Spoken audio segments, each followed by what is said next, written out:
Ithaca. When you start on your way to Ithaca, pray that the journey be long, rich in adventure, rich in discovery. Do not fear the Cyclops, the Laestrygonians, or the anger of Poseidon.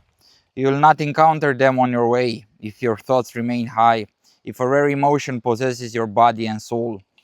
You will not encounter the Cyclops, the Laestrygonians, or savage Poseidon if you do not carry them in your own soul, if your soul does not set them before you.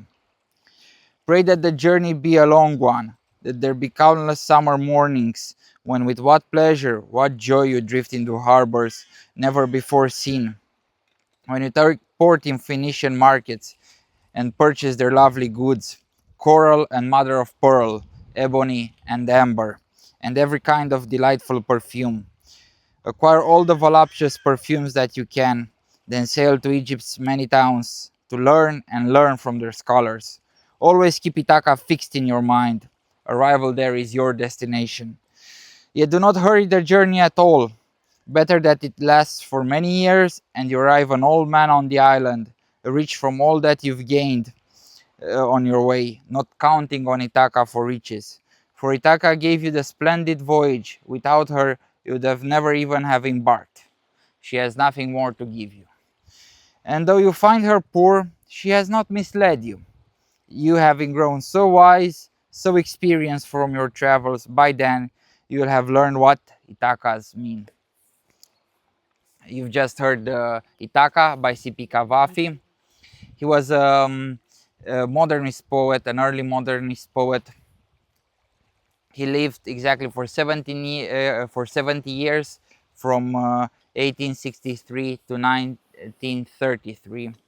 He was part of the Alexandrian Greek community, and although he's celebrated now, and he was even celebrated in his life, in the second part of his life, by great poets such as W.H. Auden and T.S. Eliot, and admired by E.M. Forster. Um, he didn't get the credit that he was due.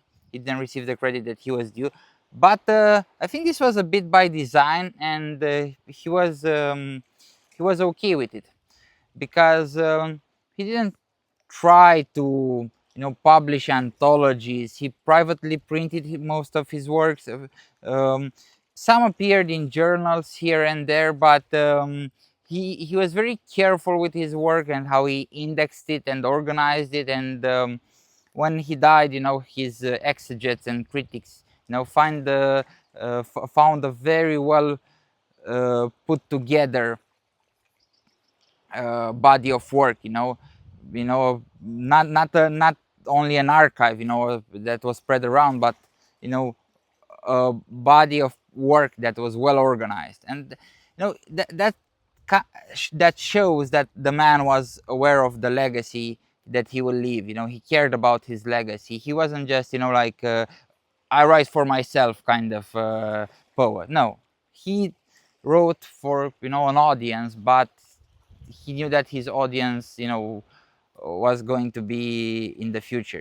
He was aware that he will never meet his audience, and he was okay with it, because I'm not going to explain this poem. I think it's a very clear poem, and the more you explain poetry, you kill it. But if you don't know what Ithaca references, it's actually Odysseus's homeland, that he traveled through the Aegean Sea for 12 years before he got home, or I think 12 or 8 years, somewhere along those, around a decade. Let's round it up.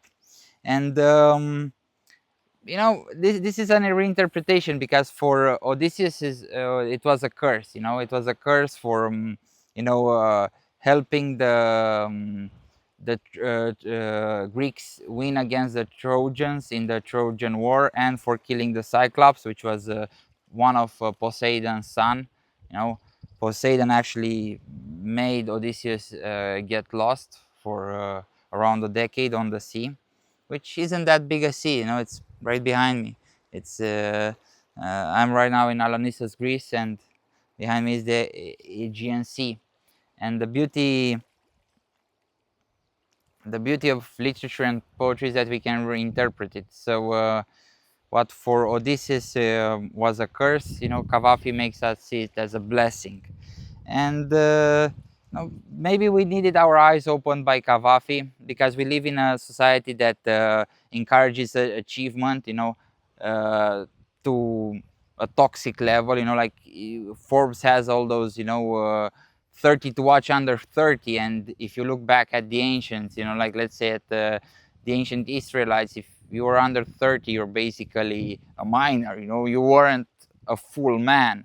That's why Jesus, the savior in Christian religion, he starts his ministry in his 30s, when he's turning 30, and he dies by 33. Now, assuming he was the son of God and God himself and all knowing, he could have started, when he was younger. And even the Gospels, tell us that he was, like preaching in the temple when he was a kid, when he was brought up, like he was wowing scholars. So definitely he had it in him, but under the law of, the religious and social law of the ancient Israelites, he had to wait until 30, to be a full man. And now, uh, there are a lot of people who say, that basically at 30 your life is over. If you weren't successful by your 30s, that's by your early 30s, probably you're never going to be successful, or whatnot. But it's not like that, because life has ups and downs. And you can be successful by 31 and being completely ruined by 34. But it's about the journey, as it's about what Ithaca's, our goals. They're not, the end is not the beautiful part. The beautiful part is the journey, and a goal will never satisfy you. That's what Cavafy is saying. Do not count on Ithaca for riches. And I've seen Ithaca. I've actually seen Ithaca. I travel a lot to Greece for holidays, and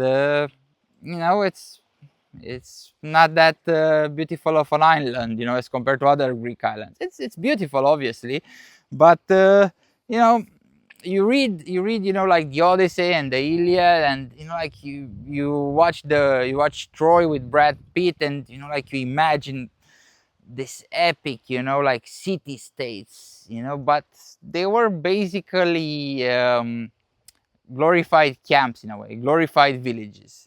At least around the time when Homer was writing. But for Odysseus, Ithaca wasn't a glorified village. It was his home. And it's about what stock we put into the thing itself.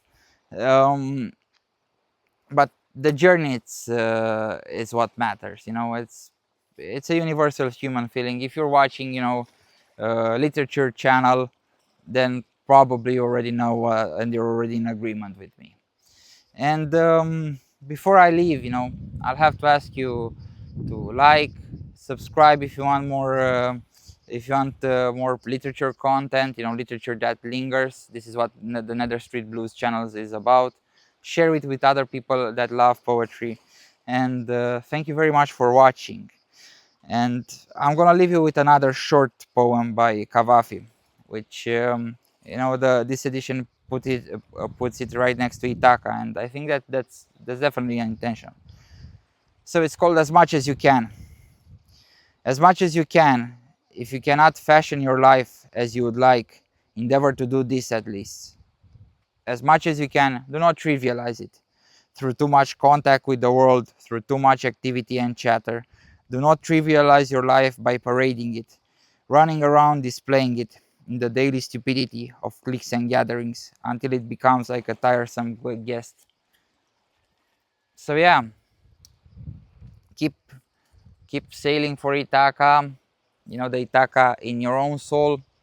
Do not trivialize your life, do not parade it, do not focus on what the CV says about you, but on how you react when you see the man or woman or person, the person in the mirror. Just look them in the eye and be happy, smile, because they're your friend along this voyage. They're your one true friend, and that's the important thing. That's what matters.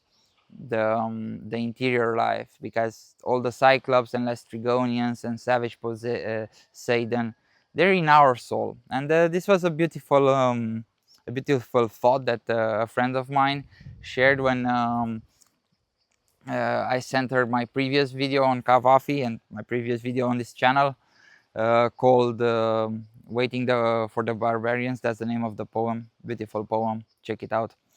And she said, like the barbarians are in our soul, and that's an interesting reading. That's not something that I thought about, but definitely, like we're waiting for something to happen.